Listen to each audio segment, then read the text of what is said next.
December 20th, 1941. The sun hung low over the mountains of southern China, casting long shadows across the dirt runway at Kunming. 24 American pilots climbed into their planes. The mechanics who serviced those planes had a nickname for them. They called them flying coffins. The Japanese were coming. 10 heavy bombers, at least 15 Zero fighters, the deadliest aircraft in the world.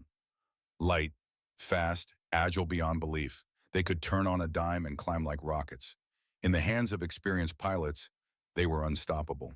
The Americans knew this. They had been losing for 3 weeks straight. 11 pilots dead, 15 planes destroyed. Every time they went up, they came back with fewer men. The survivors sat in the alert shack smoking cigarettes, writing letters home they prayed would never be mailed. Their planes were P-40 Warhawks, heavy brutes wrapped in steel armor, 7,000 pounds fully loaded. The experts said they were obsolete. The British said they were garbage. The pilots themselves weren't sure anymore. But by 3 o'clock that afternoon, something impossible would happen. The sky would be filled with smoke. Japanese planes would be falling from the sky like broken toys. Zeros would be burning in rice paddies. Bombers would be scattered across the jungle in pieces. And those 24 Americans, not one, would have a scratch. 13 Japanese aircraft destroyed, 0 American losses. The impossible ratio, 13 to nothing. How did they do it? The answer is a tactic so shameful that pilots nearly mutinied when ordered to use it. A tactic that would save thousands of American lives. A tactic that would change aerial warfare forever. But to understand that victory, you have to understand the nightmare that came before it. 13 days earlier, November 15th, 1941, same mountains, same dirt runway, different outcome. Jack Newkirk sat in his cockpit 22,000 feet above the green ridges of Yunnan province. He was 28 years old, former Navy pilot, best in his flight school class, dark hair, strong jaw, the kind of man who looked like he belonged in a recruiting poster. Behind him in trail formation flew 3 other P-40s. The number 4 plane was flown by a kid named Jim Parker. 24 years old, first combat mission, his hands were sweating inside his leather gloves. Ahead, just visible through the haze, 6 Japanese aircraft. Bombers, fat twin-engine birds cruising at 15,000 feet, and weaving above them, glinting silver in the sun, the escort. 4 Mitsubishi, a 6M0 fighters. Newkirk keyed his radio, his voice crackled through the static. Contact, 6 bandits, 2 o'clock high, we're going in. This was what he had trained for, what every fighter pilot since 1916 had trained for. The merge, the fight, the test of skill and courage in 3 dimensions. He pulled the stick. The heavy P-40 groaned as it banked left. He was going to turn into the enemy formation. Get behind them, line up his guns. This was how you fought. This was how Knights of the Air had always fought. It was textbook. It was honorable. It was exactly what the instructors back in Pensacola had drilled into him. It was a death sentence. The P-40 turned like a dump truck trying to drift. The controls were heavy. The plane wanted to fly straight. It fought him. The turn was wild and sluggish, bleeding airspeed with every degree of bank. Newkirk glanced back. The Zeros had seen them, and they were reacting. But they weren't running. They were turning toward the Americans, eager, almost playful.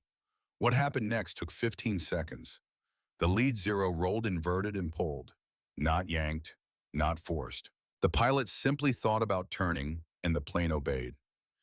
It cut across the sky like a dancer. Light, graceful, deadly. Newkirk was still trying to tighten his turn when the Zero appeared in his mirror, already inside his radius, already lining up. He swore, pulled harder. The P-40 shuddered. The wings lost lift. The plane was on the edge of a stall. The Zero's guns flashed. 20-millimeter cannon shells. Not the light rifle caliber bullets American planes used. Real cannons, the kind that could take a wing off. The shells cracked past Newkirk's canopy. Bright tracers. He felt the impact somewhere behind him. Metallic thuds. But the armor held.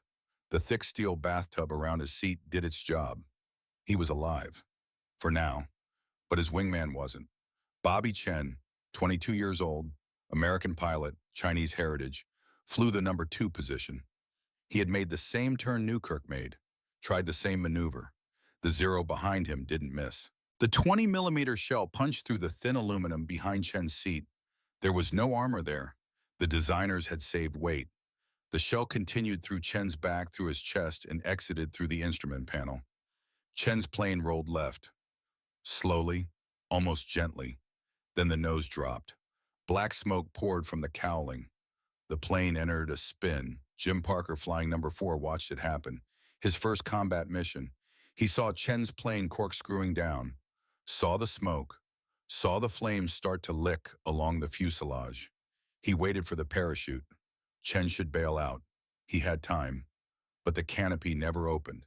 Chen was already dead. Parker keyed his radio. His voice was high, panicked. Lead 2 is hit, 2 is going down. Newkirk saw it, saw the smoke trail, saw the plane tumbling through 12,000 feet, 11,000, 10,000. There was nothing he could do. The Zeros were all over them. If he tried to help, he'd die too. "Break off!" Newkirk shouted into the radio. "Everybody break! Run for the deck!" They dove. Not the controlled tactical dive they would learn later. This was panic. This was survival. 4 P-40s scattered like startled birds, each pilot pushing the nose down, trading altitude for speed, trying to get away.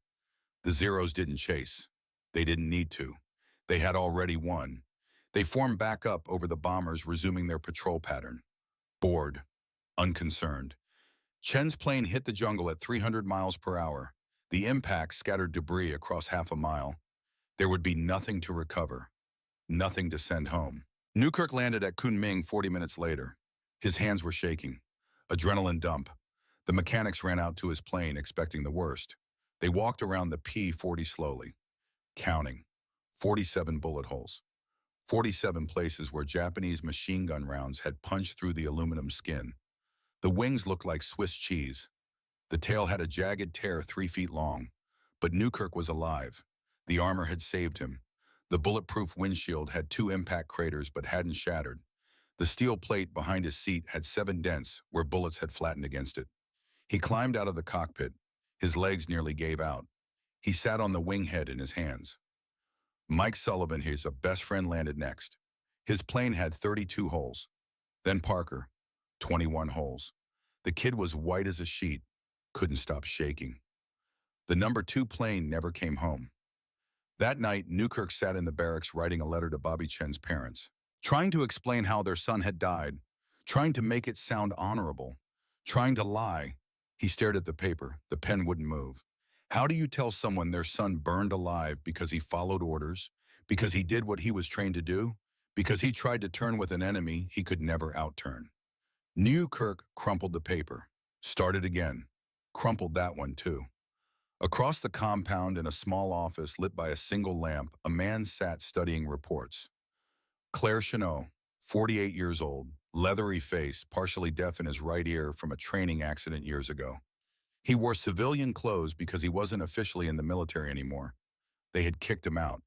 He read the after-action reports, read the casualty list. Another name added to the growing list of dead. This was the 3rd pilot killed that week, the 11th in 3 weeks. Chenot knew why they were dying.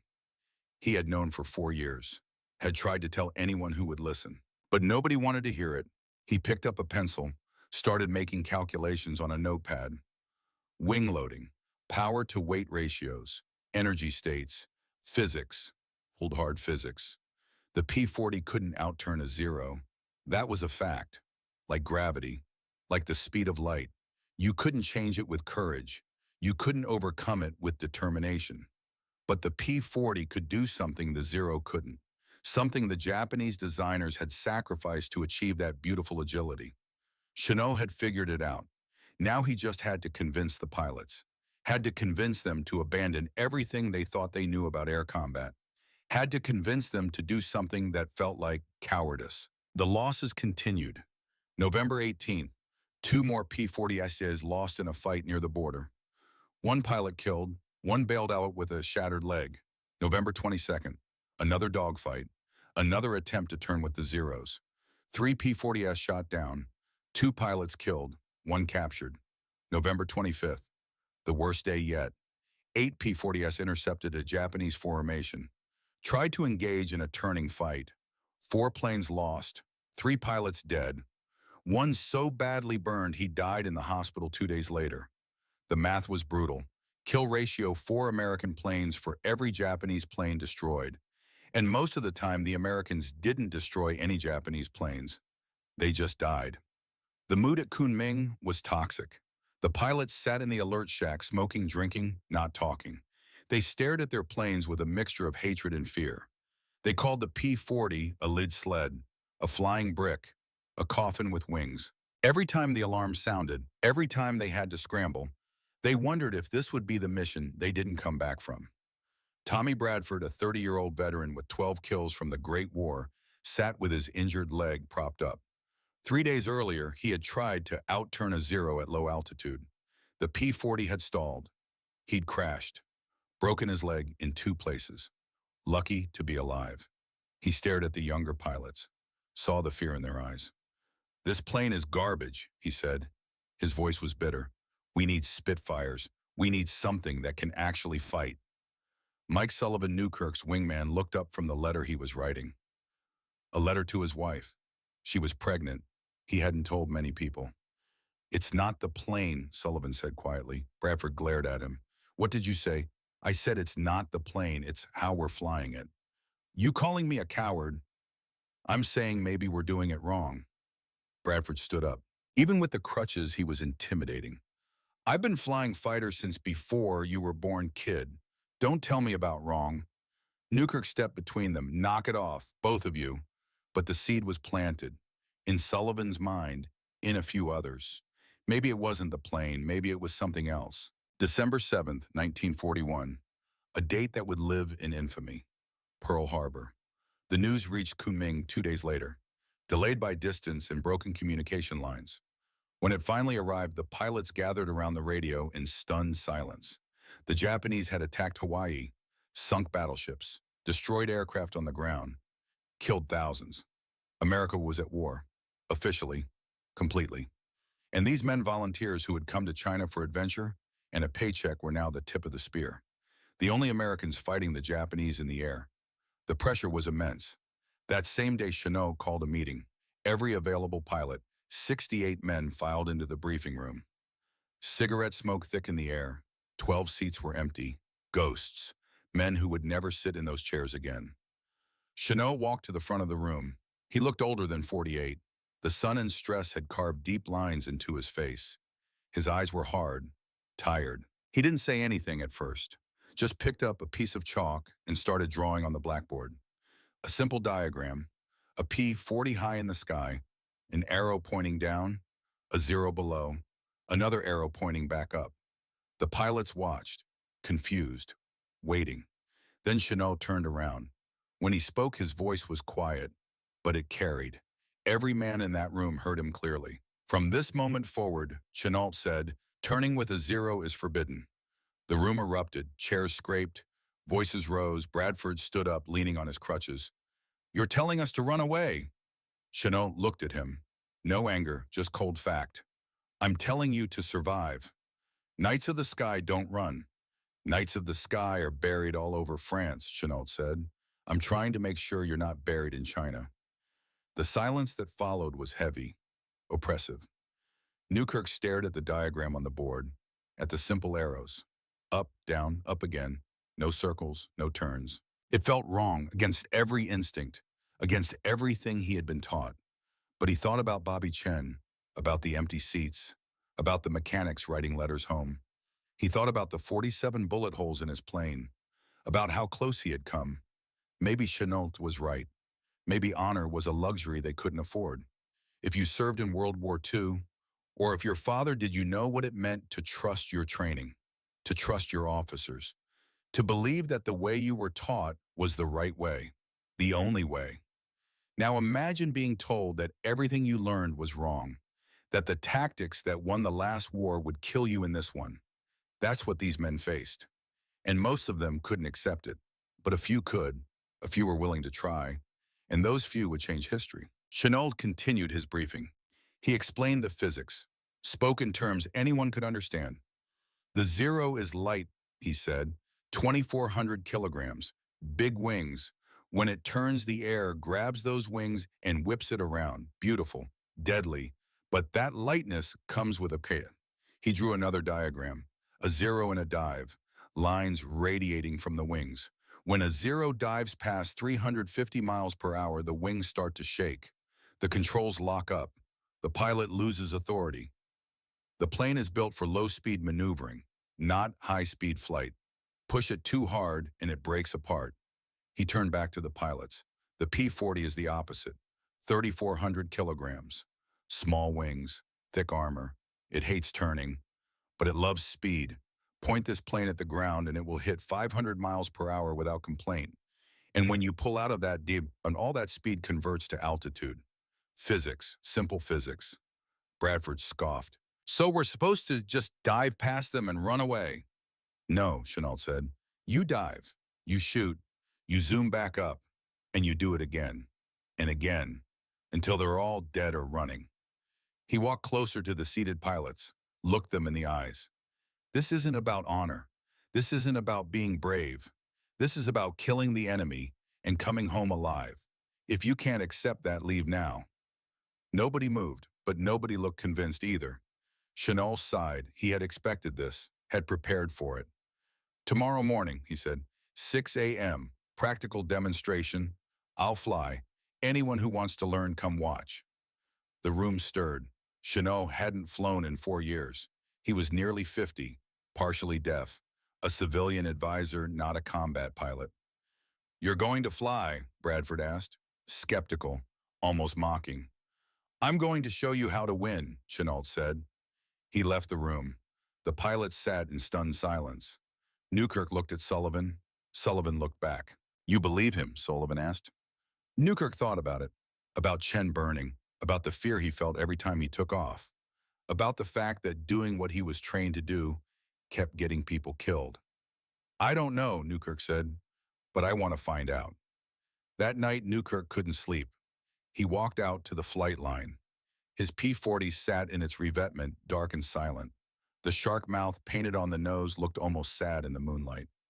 He climbed up on the wing, ran his hand over the armor plating, felt the dents where bullets had hit, where the steel had done its job. This plane had saved his life. Maybe it could do more than just survive. Maybe it could win. He thought about his father, a veteran of the Great War, a man who believed in honor above all else, who had raised Newkirk on stories of the Red Baron, of dogfights and duels in the sky. What would his father say if he knew his son was being told not to fight, to dive and run? But then Newkirk thought about something else. He thought about going home, about seeing his family again, about growing old. Honor was important, but life was more important. He made a decision. Tomorrow he would watch, he would learn, and if Chenault was right, he would follow. Even if it meant being called a coward, even if it meant letting go of everything he thought he knew. Because at the end of the day, dead heroes don't win wars. Living soldiers do. December 8th, 1941. Dawn broke cold over Kunming. The air smelled of aviation fuel and dew on the grass runway. 6 o'clock in the morning. 20 pilots stood on the tarmac, breath fogging in the chill, watching an old man climb into a cockpit he hadn't sat in for 4 years. Claire Chenault settled into the P-40. His movements were stiff, joints that had aged without the constant training of younger men. But his hands moved over the controls with muscle memory. Throttle, mixture, magnetos. The same dance pilots had done since the first aircraft took flight. The engine coughed, caught. The propeller spun into an invisible disc. The Allison Phi 12 roared to life, 1,200 horsepower shaking the airframe. Jack Newkirk stood at the edge of the runway, arms crossed, watching, skeptical but curious. Beside him, Mike Sullivan shifted his weight from foot to foot. Nervous energy. Tommy Bradford stood apart from the group, leaning on his crutches. The cast on his leg was fresh, white plaster already stained with dirt. He watched Chenault with undisguised contempt. This is going to be a disaster, Bradford muttered to the pilot next to him. Old man's going to stall it on takeoff. But Chenault didn't stall. He advanced the throttle smoothly. The P-40 rolled forward, picked up speed. The tail lifted. At 70 miles per hour, the main gear left the ground.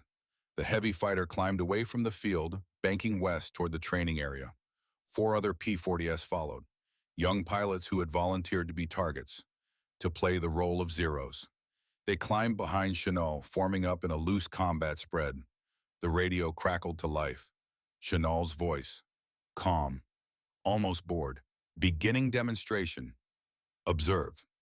On the ground, the pilots watched. Some had binoculars. Others just shaded their eyes against the rising sun. At 10,000 feet, Chennault leveled off. The 4 opposing planes climbed higher. 15,000 feet, simulating the altitude advantage a zero formation might have. Then they dove on him. This was the scenario every American pilot had faced. Zeros above, diving down. The natural response was to turn into them. Meet the threat. Fight. Chennault didn't turn. He pushed the nose down. Not a gentle descent, a dim 30 degrees, 40 degrees. The P-40 fell away from the attacking aircraft like a stone dropped from a bridge. The airspeed indicator spun. 200 miles per hour. 250, 300, 350. The plane didn't shake, didn't shudder, just fell. Clean, fast, solid. The 4 pursuers tried to follow. They pushed their noses down, tried to match the dive angle, but they were young, inexperienced. They pulled too much power, dove too steep. Their planes buffeted in the high-speed turbulence. At 5,000 feet, Chennault's plane was doing 400 miles per hour, a speed the instructors had told them would tear the wings off. But the wings stayed on. The P-40 was built for this. American engineering, thick spars, heavy rivets, overbuilt and proud of it. Then Chennault pulled, not a sharp yank, a smooth progressive pull, back pressure on the stick. The plane responded, the nose came up, the wings bit into the air, G-forces built. 3 Gs, 4 Gs, 5 Gs. On the ground, the pilots could see it, see the P-40 scoop out of the dive, see it transition from falling to climbing, speed converting to altitude, kinetic energy becoming potential energy, physics in motion. The plane rocketed upward, 8,000 feet, 10,000, 12,000. In 30 seconds, Chennault had dove 2 miles and climbed back to his starting altitude. The 4 pursuers were still at 8,000 feet, struggling to catch up, already beaten. Chennault's voice came over the radio again, still calm, teaching. Speed is life, altitude is life insurance, turning is death. Questions? There were no questions, just stunned silence. Newkirk lowered his binoculars. He had watched the whole thing, seen the impossible become real. An old man in an outdated plane had just made 4 younger pilots look like student pilots on their first solo. "I'll be damned," Sullivan whispered. Bradford said nothing, just turned and limped away. The briefing room that afternoon was packed. Every pilot who could walk was there. Word had spread, the old man could still fly, and what he had shown them that morning had shaken something loose. Chennault stood at the front. No chalk this time, just words. "You've been taught that air combat is about turning," he said, "about getting on the enemy's tail and staying there. That worked in 1918. Wood and canvas biplanes at 120 miles per hour. The physics were different then." He paused, let that sink in. "In 1918, my brother flew a SPAD 13 in France. David Chennault, 22 years old, good pilot, 3 confirmed kills. He followed his training. Did everything the instructors at Issoudun taught him." This was new information. The pilots leaned forward. Chennault never talked about his family, never talked about anything personal. One day David got into a fight with a Fokker D-7. The German pilot was better, started to outturn him. David did what they taught him, pulled harder, tried to get inside the German's circle, tighten the turn, win the advantage. Chennault's voice didn't change. Still flat, emotionless, but something in his eyes went cold. At 800 feet, the SPAD stalled, spun in. My brother never recovered. He crashed into a field outside Verdun. They buried what was left of him in France. I was stateside, training the next batch of pilots, teaching them the same tactics that killed him. The room was silent. Men shifted uncomfortably.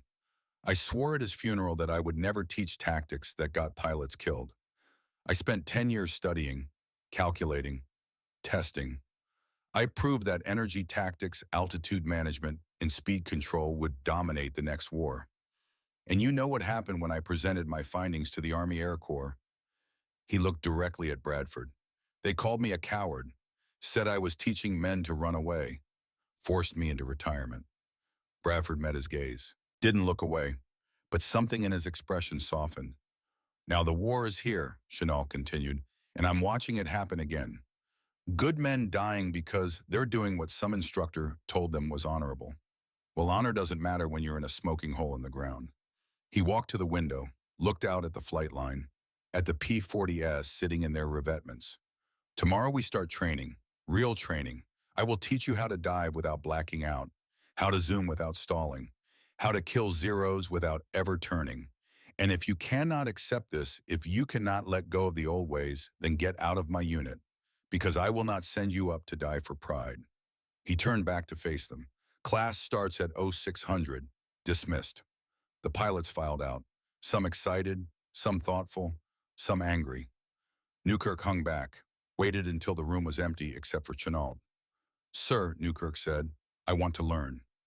Chenault studied him, saw something in the younger man's eyes, the willingness to change, to adapt. Good enough, Chenault said. Bring your wingman, you'll be the first flight. For the next 5 days they trained, not the whole squadron, just the volunteers, the ones willing to try. 16 men, 4 flights of 4 aircraft each. The drill was simple, brutal, repetitive. Climb to 20,000 feet, wait for the signal, roll inverted, pull into a dive, accelerate to 400 miles per hour, pick a target on the ground, a white cloth laid out on the dirt, dive until the target fills the windscreen, then pull, smooth and progressive. Feel the G-forces crush you into the seat. Fight the gray out. Keep pressure on the stick. Feel the plane transition from dive to climb. Zoom back to altitude. Do it again, and again, and again. The first day, 2 pilots blacked out during the pullout. Their planes recovered on their own, leveling off when the stick pressure relaxed. But if there had been a zero on their tail, they would have died in those 3 seconds of unconsciousness. Chenault taught them the grunt technique. Tense your stomach muscles. Clench your legs. Force the blood to stay in your head. It was ugly, undignified, but it worked. The second day they practiced shooting while diving, real bullets, real targets, oil drums set up in the desert. The difficulty was timing. At 400 miles per hour, you covered 660 feet per second. The target was visible for maybe 3 seconds. You had to anticipate. Lead the target. Fire early. Correct. Fire again. Jim Parker, the young pilot who had watched Bobby Chen die, struggled. He was too cautious. Too careful. He would see the target hesitate and pull out without firing. Miss after miss. Sullivan took him aside after the morning flight. You're thinking too much, Sullivan said. I don't want to mess up. You're already messing up. Stop trying to be perfect. Just shoot. That afternoon, Parker dove again. This time he didn't think, just reacted. Saw the target, squeezed the trigger, held it. Tracers walked across the dirt. Impacts on the oil drum. A hit. He pulled out of the dive, grinning like a kid. The third day, December 12th, something happened that changed everything. A pilot named Roy Baker decided he had had enough. Baker was 32 years old, experienced, proud. He had flown in China for 6 months before Chenault arrived. He was part of Bradford's circle, the old guard, the purists. During the morning training session, Baker flew as part of the opposition force, playing the role of a zero. His job was to try to follow the diving P-40S, prove they could be caught. The drill began. Newkirk, leading the attacking flight, rolled into his dive. Baker followed, pushed his nose down, built up speed. But then Baker did something he wasn't supposed to do. Instead of pulling out at the briefed altitude, he tried to turn, tried to cut across Newkirk's escape path at 350 miles per hour in a heavy P-40 at 12,000 feet. The plane didn't want to turn. The air loads were too high. The controls were too stiff. Baker pulled harder, forced it. The nose came around, 20 degrees, 30 degrees. Then the wings stalled. Not both wings, just the left wing. Asymmetric stall, the worst kind. The P-40 snapped into a spin, nose down, rotating, falling. Baker fought the controls, opposite rudder, neutral stick. The recovery procedure they had all memorized. But the spin was vicious. The plane was heavy. It didn't want to recover. 10,000 feet, 9,000, 8,000.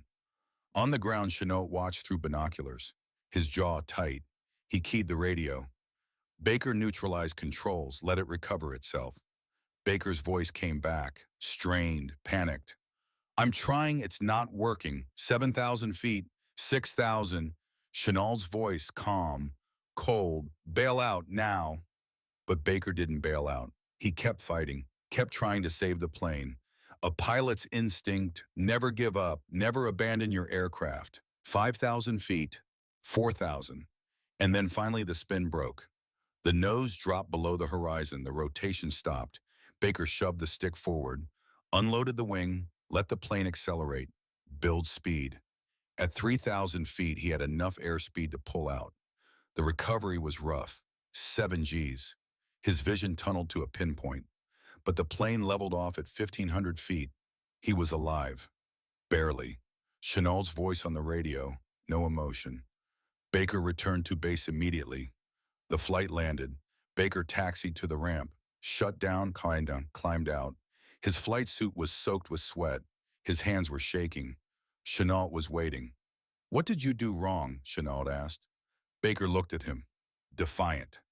Nothing. I was trying to prove the maneuver works. You nearly died. But I didn't. Chenault stepped closer.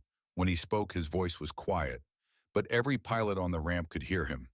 In a real fight, there would have been a 0 on your tail. While you were in that spin, he would have put 30 rounds into your cockpit.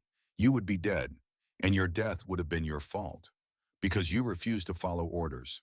Baker's jaw clenched. I don't need lectures from a washed-up has-been.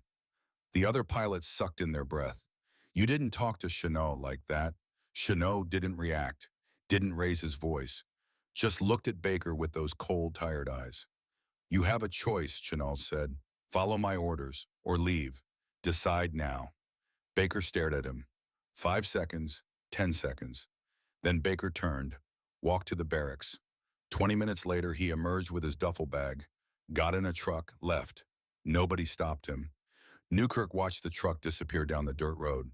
He felt something shift inside him. Chenault wasn't bluffing. This wasn't a game. This was life and death. And the old man was willing to throw out anyone who couldn't see that. That evening, Newkirk found Chenault in his office. Knocked on the open door. Sir, permission to speak. Chenault looked up from his paperwork. What is it, Newkirk? Why do you care so much about the tactics? About us? Chenault set down his pen, leaned back in his chair. For a long moment, he didn't answer, just stared at the wall, at a photograph hanging there. 2 young men in World War I uniforms. I told you about my brother, Chenault finally said, David, but I didn't tell you everything. He stood, walked to the photograph, touched the frame. After David died, I requested a transfer to France. Wanted to fight, wanted to kill Germans. They denied it, said I was more valuable as an instructor. So I taught hundreds of pilots, taught them the same tactics that killed David, because that's what the manual said, that's what the doctrine said. He turned back to Newkirk. And you know what happened? 37 of my students died in France. 37, I read every casualty report. Every one of them died in a turning fight, trying to outmaneuver the enemy, doing exactly what I taught them. His voice cracked, just slightly, just enough. I carry those deaths with me, every day. 37 kids who trusted me, who believed that if they followed my training, they would survive. And they all died, because the training was wrong. He sat back down, suddenly looked every one of his 48 years. That's why I care, Newkirk, because I won't do it again. I won't teach tactics that kill pilots, not anymore. Even if it means they call me a coward, even if it means I die hated and forgotten. Newkirk stood silent, processing, understanding. I want to learn, he said quietly. Whatever you can teach me, I'll do it. Chenault nodded. Tomorrow, bring Sullivan and Parker. We're going to work on the zoom climb. It's the hardest part. Most pilots pull too hard. Stall out. You need to feel it. Trust the plane. Yes, sir. Newkirk turned to leave. Stopped at the door. Sir, for what it's worth, I don't think you're a coward. Chenault smiled, small, sad. Thanks, son. Now get some rest. Tomorrow's going to be hard. December 15th. The training intensified. Chenault introduced a new element, paired tactics, what would later be called the Thack Weave, though John Thack wouldn't develop it independently for another 6 months. The concept was simple. Two planes, flying line abreast, 500 yards apart. If an enemy got on one plane's tail, that plane would turn toward his wingman. Not away, toward, drawing the enemy across the wingman's nose. The wingman would then dive on the enemy from the side. It required trust. It required discipline. It required the bait aircraft to not panic, to not break off early. Newkirk and Sullivan practiced it all morning. Newkirk played the bait. Sullivan played the shooter. They ran the drill 20 times, failed 15 of them. Either Newkirk turned too early, or Sullivan dove too late, or they misjudged the geometry. But on the 20th run, everything clicked. Newkirk saw the simulated enemy on his tail. He turned into Sullivan, drew the bogey across. Sullivan dove, guns tracked, perfect firing solution. They landed grinning. Again, Chenault said. They flew it again, and again, and again, until it was muscle memory, until they didn't have to think. That afternoon, Parker asked a question that had been bothering him. Sir, what happens if we die and miss, if we don't kill the target on the first pass? Chenault looked at him. Then you zoom back to altitude and set up for another pass. You have the energy. They don't. As long as you maintain your speed and altitude advantage, you control the fight. But what if they climb to meet us? The Zero climbs well, but not from a low energy state. If they're at 10,000 feet and you're at 20,000 by the time they climb to 20,000, you can be at 25,000. You stay above them. Always. Parker nodded slowly, understanding the geometry, the three-dimensional chess game. It's not about being faster or more agile, Chenault continued. It's about managing energy states. You have more mass, more weight. That's a disadvantage in turning, but it's an advantage in diving and climbing. You use what you have. He looked at all of them, the tired, dirty pilots who had been drilling for days. Modern war isn't about honor. It's not about fair fights. It's about using your advantages and exploiting the enemy's weaknesses. The Zero has advantages, but it also has weaknesses. No armor, light structure, can't dive fast. We exploit that. We force them to fight our fight, not theirs. Sullivan raised his hand. Sir, what about the pilots who won't do this Bradford's group? They still think the old way is better. Chenault's expression hardened. Then they'll die, and I'll write letters to their families, and I'll feel bad for about 5 minutes, but I won't change the tactics to make them feel better about themselves. The bluntness shocked them, but it also clarified things. This was war, real war. People died. The question was whether you died achieving something or died for nothing. That evening, December 18th, Chinese intelligence delivered a report. A large Japanese formation was gathering at airfields in French Indochina. Bombers, fighters, a major strike was coming. Target Kunming, date likely within 48 hours. Chenault read the report, looked at his training roster. 16 pilots were ready, competent in the new tactics. Another 12 were still learning. The rest, Bradford's loyalists, refused to participate. It wasn't enough, but it would have to be. He called Newkirk into his office. How do you feel about the tactics? Chenault asked. Confident, sir. I think they'll work. You understand, this isn't practice anymore. This is real. The Japanese are coming, and when they do, people are going to die. Newkirk met his eyes. I understand, sir. Good. You'll lead the first element. 8 planes. Sullivan leads the second element. 8 more. I'm giving you the altitude advantage, 22,000 feet and 24,000 feet respectively. What about Bradford's group? Chenault's jaw tightened. I've ordered them to stay at 18,000 feet, close enough to engage if they want, far enough that they won't interfere with your attacks. If they follow orders, they'll be fine. If they don't, he didn't finish the sentence. Didn't need to. Get some sleep, Newkirk. Tomorrow we test whether I'm a genius or a fool. Newkirk left, walked back to the barracks, lay in his bunk staring at the ceiling. Tomorrow everything would change. Either Chenault's tactics would work and they would win, or they would fail and many of them would die. For the first time in weeks, Newkirk wasn't afraid. He understood now. Understood the physics, understood the plan, understood that survival didn't mean running away. It meant fighting smart. He closed his eyes, slept better than he had in months. Outside, the stars wheeled overhead. The last night of peace. Tomorrow the bricks would fall, and the sky over China would never be the same. December 19th, 1941, the day before everything changed. Intelligence reports confirmed it. Japanese formation assembling. 10 bombers, 15 Zero fighters. Launch expected the following afternoon. Target Kunming Airfield. Objective, destroy the Flying Tigers once and for all. Chenault stood at the operations map. Red pins marked the enemy airfields in French Indochina. Blue pins marked his own positions. The mathematics were simple. The Japanese had superior numbers, superior aircraft in a turning fight, superior pilot experience in many cases. But Chenault had something they didn't. He had physics, he had trained men, and he had a plan. That morning he sent up a small patrol, 4 P-40S, Newkirk leading. The mission was simple, border reconnaissance. Look for early elements of the Japanese strike force. Do not engage unless absolutely necessary, and if you engage, use the new tactics. It was the final exam before the real test. Newkirk climbed to 22,000 feet. The air was thin up there, cold. His breath fogged inside the oxygen mask. Behind him, Sullivan flew wing. Parker flew number 3. A pilot named Davis flew number 4. They patrolled the border for an hour, saw nothing. Then just as they were about to turn back, Parker's voice crackled over the radio. Lead contacts, 2 o'clock low, 6 aircraft. Newkirk looked. There, 6 Japanese planes, 4 bombers in a loose formation. 2 Zeros, weaving above them as escort. Early elements of tomorrow's strike. Probably a reconnaissance or supply run. The old Newkirk would have dove immediately, attacked, mixed it up. But that Newkirk was gone. The new Newkirk had been trained by a man who watched his brother die for glory. Copy, Newkirk said. His voice was calm. Climbing to 24,000. Hold formation. They climbed.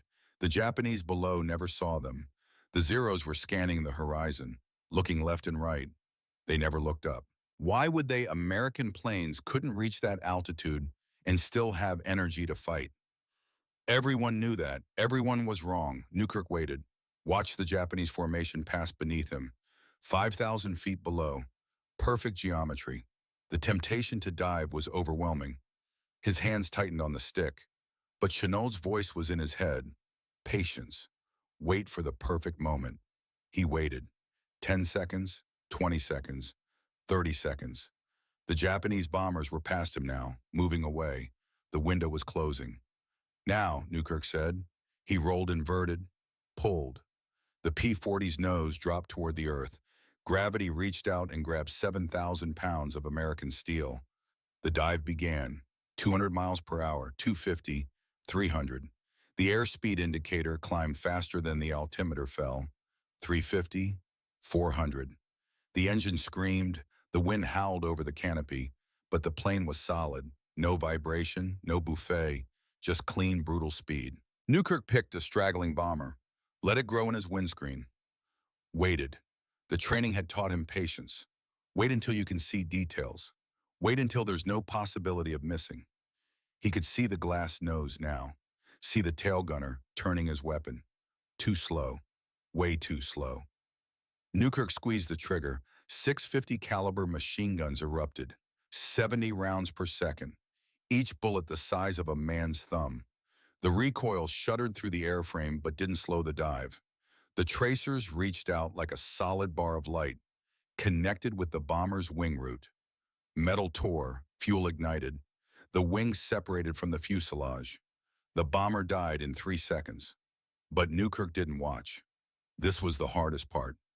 Every instinct screamed at him to look, to confirm the kill. and to bank and see the enemy falling. But he kept his eyes forward, kept the throttle against the firewall, kept diving. He pulled out at 8,000 feet.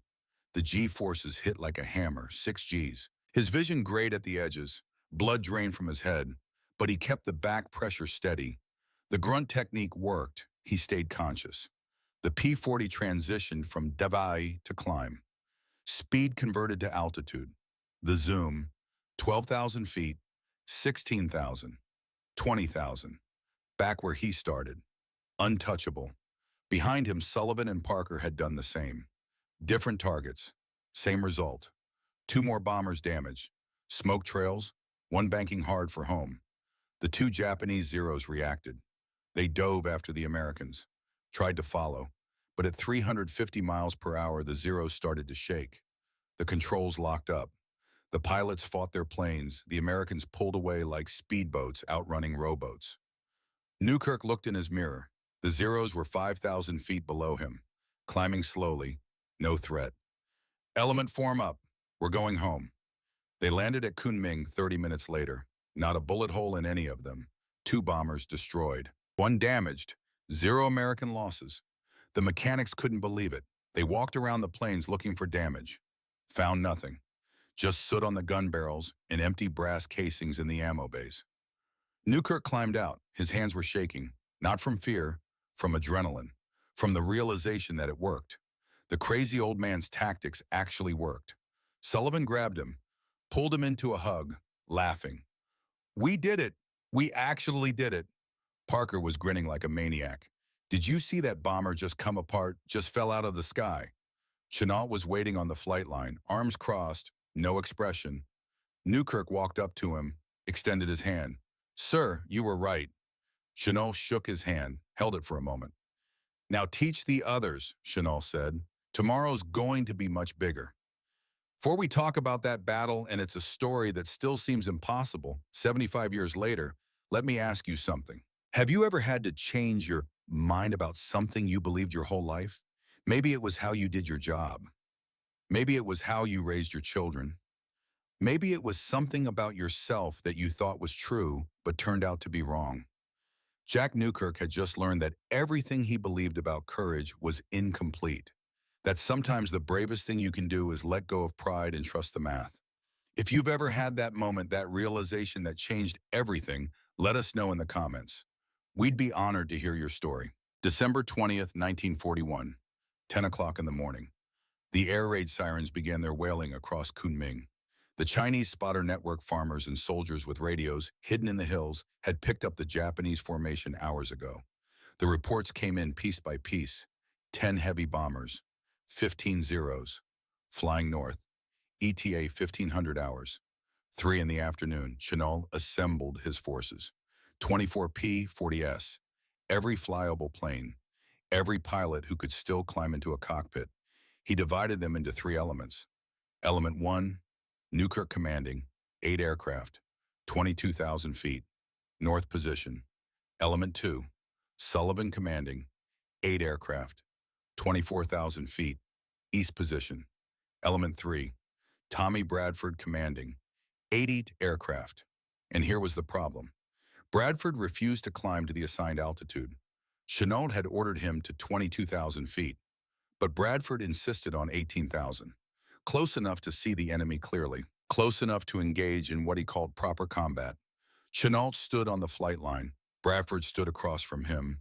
The crutches were gone now. The leg was healed enough to fly, but the pride hadn't healed at all. "Follow the altitude restriction," Chenault said, "or stand down."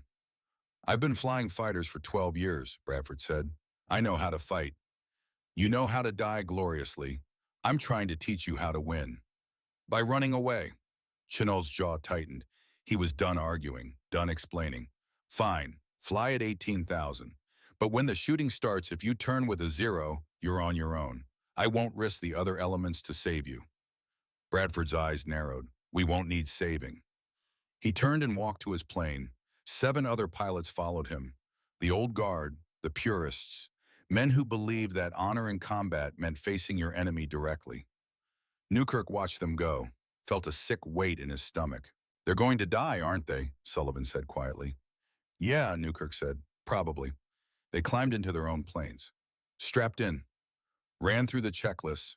Started engines. The Allison motors coughed and roared to life. 24 propellers spinning. 24 pilots preparing for the fight of their lives. At 1300 hours, they took off. One by one. Heavy planes clawing for altitude. They climbed away from Kunming.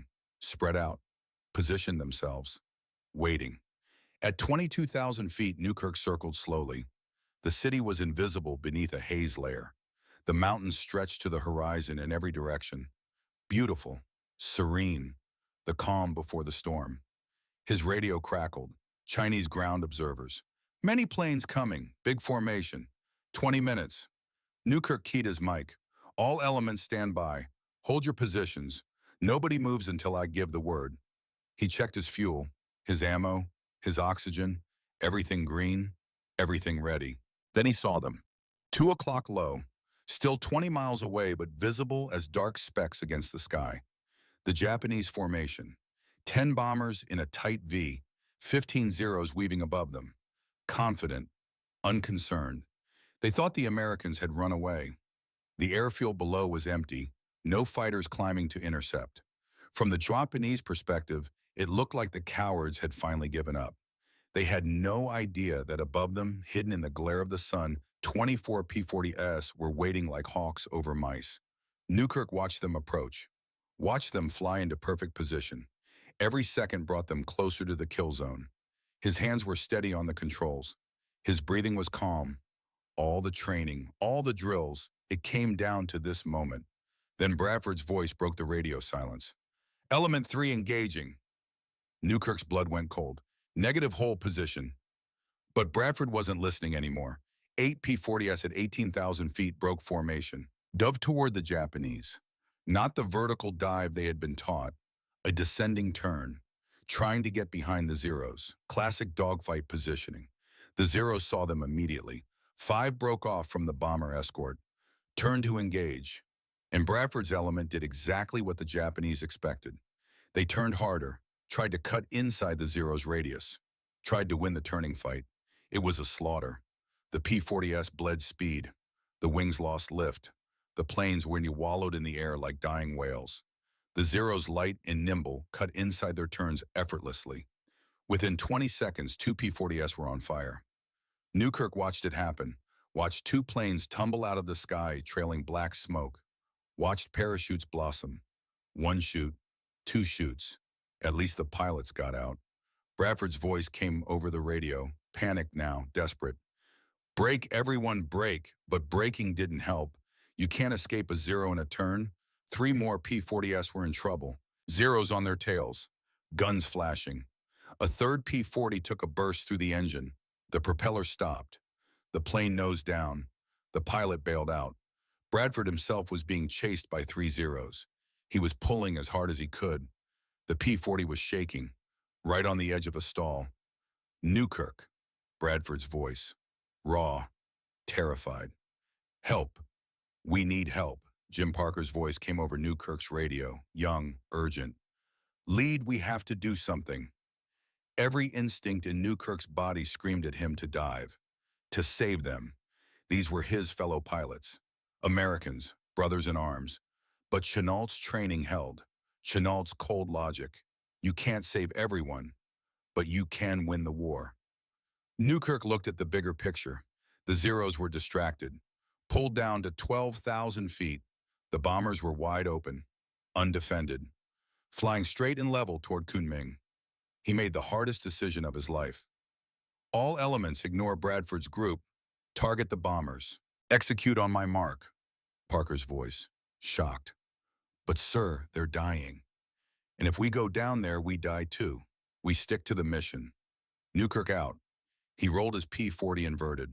The world flipped. The sky became the ground. The ground became the sky. He pulled the stick back. The nose fell through the horizon. The dive began. Behind him, 7 more P-40Es followed. Perfect discipline. Perfect formation. They had trained for this. Lived for this. Now they would prove it. The airspeed built. 300, 350, 400, 420. the fastest Newkirk had ever gone. The plane was rock solid, no shake, no vibration, just speed. Pure, brutal, unstoppable speed. The lead bomber grew into his windscreen. He could see every detail, the glass nose, the cockpit, the pilot's face turning to look up, eyes widening in shock. Newkirk waited. Now. The guns erupted, 70 rounds per second. The tracers converged on the bomber's cockpit. The glass shattered. The metal tore. The pilot died instantly. The plane nosed over. The wing tanks exploded. A fireball at 14,000 feet. Newkirk didn't watch, didn't look back, didn't slow down. He dove through the debris cloud. Pieces of aluminum rang off his armored windshield. He kept the throttle pinned, kept diving, past the bomber formation, past the Zeros, down to 10,000 feet. Then he pulled. The G-forces were immense, 7 Gs, maybe 8. His vision tunneled to a gray pinpoint. The blood left his head, but the grunt technique worked. He stayed conscious, kept the back pressure, felt the plane scoop out of the T, felt it transition to a climb. The speed bled off, converting to altitude. 12,000, 16,000, 20,000. In 45 seconds, he had dove 12,000 feet and climbed back to 20,000. Physics, beautiful, elegant, unstoppable physics. Behind him, the other 7 planes did the same. 7 targets, 7 attacks. 4 bombers destroyed outright, 2 damaged and trailing smoke, 1 untouched but breaking formation. And the cost, 0. Not a single P-40 hit, not a single bullet hole. The Japanese formation disintegrated. The surviving bombers panicked, jettisoned their bombs over empty fields, turned south, running for home. The Zeros broke off from Bradford's dying element, turned to face this new threat, these diving demons that struck from nowhere. But Newkirk was already back at 22,000 feet, out of reach, setting up for another attack. Now it was Sullivan's turn. Element 2, 8 P-40s at 24,000 feet. They had watched Newkirk's element devastate the bombers. Now they would finish the job. Sullivan rolled in from the east. His element dove on the scattered Zero formation. The Japanese pilots focused on trying to climb up to Newkirk's altitude never saw Sullivan coming from the side. The thack weave that Chenot had taught them came into play. 2 P-40s working together, one as bait, one as shooter. A Zero latched onto Sullivan's tail, tried to follow him down. Sullivan led him straight across Parker's nose. Parker dove from above, guns tracked. The Zero fixated on Sullivan never saw Parker until the bullets hit. The Zero's unarmored fuel tank exploded. The plane cartwheeled into the jungle. It happened again and again. The Zeros couldn't adapt, couldn't understand. These Americans weren't dogfighting, weren't playing by the rules. They were hunting. Clinical, efficient, deadly. At the center of the Japanese formation, Lieutenant Yamamoto Kenji Ace, with 28 confirmed kills, realized they were losing. Badly. He rallied the surviving Zeros. 5 planes, formed them up. When they dive, we counter-dive below them, he ordered in Japanese. Then pull up and shoot from underneath. It was a clever tactic, used the Zero's superior maneuverability. Newkirk saw the Japanese formation tighten, recognized the trap. Smiled grimly. Element 1 climbed to 25,000. They climbed. The engine struggled in the thin air, but they made it. Now Newkirk was 3,000 feet higher than before. The geometry had changed. He rolled in. 70-degree dive angle, nearly vertical. The speed built to 480 miles per hour. 490, 500. Past the red line. The airframe groaned, the rivets creaked, but American engineering held. Yamamoto saw him coming, executed his plan, rolled and dove below Newkirk's flight path, tried to pull up underneath for the shot, but Newkirk was moving too fast, 500 miles per hour. The Zero's controls locked up at that speed. Yamamoto pulled the stick. Nothing happened. The hydraulics couldn't overcome the airloads. He was a passenger in his own plane. Newkirk blurred past, didn't fire a shot, wasn't aiming for Yamamoto, was aiming to pull him down. The trap within a trap. Yamamoto focused entirely on Newkirk dove to 8,000 feet. Didn't see Sullivan's element high above. Didn't see them rolling in. Didn't see the second wave of P-40s diving on him. Sullivan's guns found him, 30 rounds. The Zero's thin aluminum skin offered no protection. The shells tore through the cockpit, through Yamamoto, through the engine. The fuel tank ruptured. The wings separated. The ace with 28 kills died because he tried to be clever, tried to outthink physics. You can't outthink physics. The remaining Zeros fled, full throttle south, running for home, beaten, broken, terrified. The sky over Kunming went quiet. Just the wind, the sound of P-40 engines cruising, the smell of burnt gunpowder. Newkirk keyed his radio. All elements cease fire. Return to base. They formed up. 16 P-40S, Element 1 and Element 2, not a scratch on any of them. But Bradford's element was a different story. 8 planes had gone up, 4 came back, all damaged. One had a wing that looked like lace. Another had no hydraulics. A third was leaking fuel. The final toll. Japanese 7 Zeros destroyed, 6 bombers destroyed, 2 bombers damaged. American 4 P-40 destroyed, and all from Bradford's element, and all from pilots who refused to follow orders. The 16 P-40S that used Chenault's tactics untouched. Perfect. They landed one by one. The mechanics couldn't believe it. They walked around Newkirk's plane in silence. No damage, not even scratches. Just soot on the guns. Newkirk climbed out. His legs were shaking. The adrenaline was fading. He sat on the wing, put his head in his hands. Sullivan landed next, climbed out, walked over, sat next to Newkirk. Neither of them spoke for a long time. Finally, Sullivan said, "We left them." "Yeah. They died because we didn't help. They died because they didn't follow orders." Sullivan was quiet. "Then, do you think we did the right thing?" Newkirk looked at him, thought about Bobby Chen burning, thought about the 11 pilots killed in the previous 3 weeks, thought about the 16 planes that came back today without a scratch. "Yeah," Newkirk said. "I do. Bradford's plane landed last, 60 bullet holes. The left wing had a 3-foot tear. How it stayed in the air was a mystery. Bradford climbed out, didn't look at anyone, walked straight to the barracks, sat on his bunk, stared at his hands. An hour later, Newkirk found him there. Bradford looked up. His face was gray, old. "I killed them," Bradford said. "My pride killed 4 men." Newkirk sat down across from him. "They had a choice. They followed you. Because I convinced them I was right. Because I told them Chenault was teaching cowardice." Bradford's hands were shaking, but he wasn't. He was teaching survival, and I was too proud to see it. "What are you going to do?" Bradford looked at him. "I'm requesting a transfer. Transport duty. I'm done flying fighters." He left the next morning. Never flew a fighter again. Spent the rest of the war hauling cargo. Spent the rest of his life carrying the weight of that decision. In 1960, he wrote a memoir, called it The Lessons of Pride.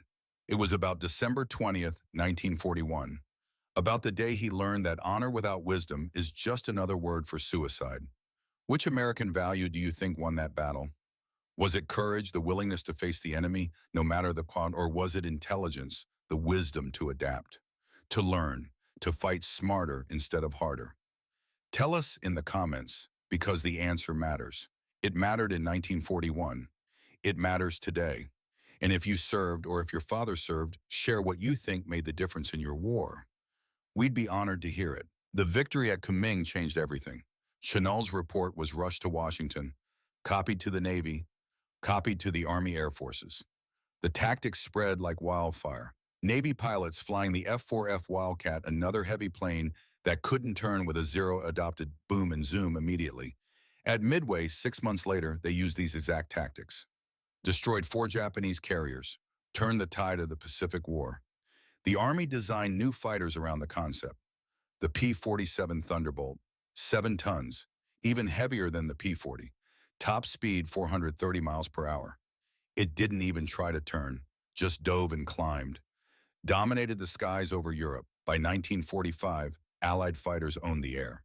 Not because they were more maneuverable, but because they fought smarter. Jack Newkirk became a squadron leader, a teacher.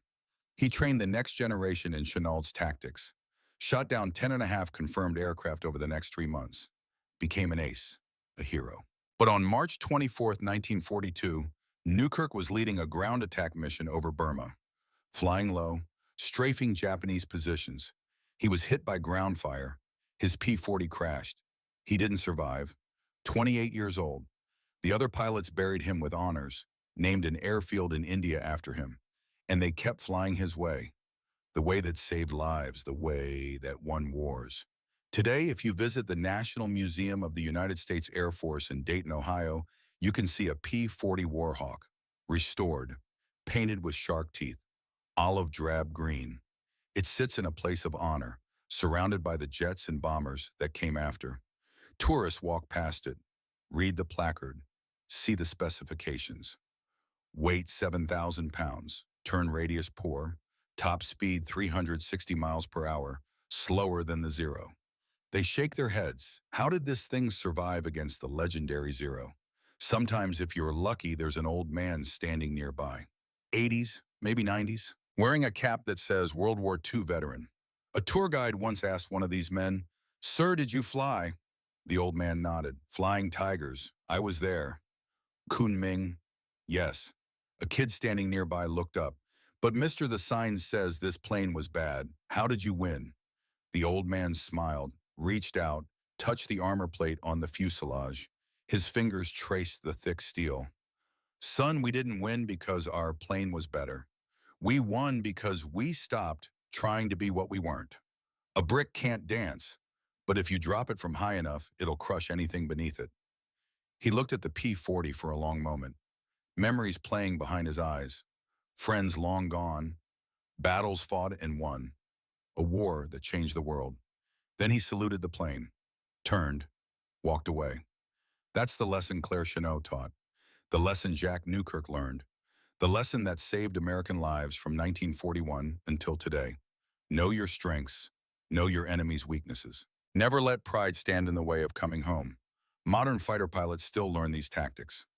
F-22 Raptors, F-35 Lightnings IIs, they don't dogfight in circles. They fight with energy, with altitude, with speed, strike from long range and disappear. Boom and zoom, the same principle, different technology. The DNA of what those men learned over China in December 1941 lives in every fighter pilot flying today. Claire Chennault returned to Louisiana after the war, died in 1958 at age 65. In 1972, 14 years after his death, he was inducted into the National Aviation Hall of Fame. The troublemaker, the radical, the man they kicked out for being too smart. He saved more lives than anyone will ever count. Not with courage, with wisdom. If you enjoyed this story, hit that like button. Subscribe so you don't miss our next deep dive into the history they didn't teach in school. And tell us, what's a time you had to swallow your pride to win? We read every single comment. Thank you for watching. Thank you for remembering the Flying Tigers. Thank you for understanding that sometimes the bravest thing you can do is fight smart instead of hard. And God bless the men who learned that lesson. The men who came home. The men who won.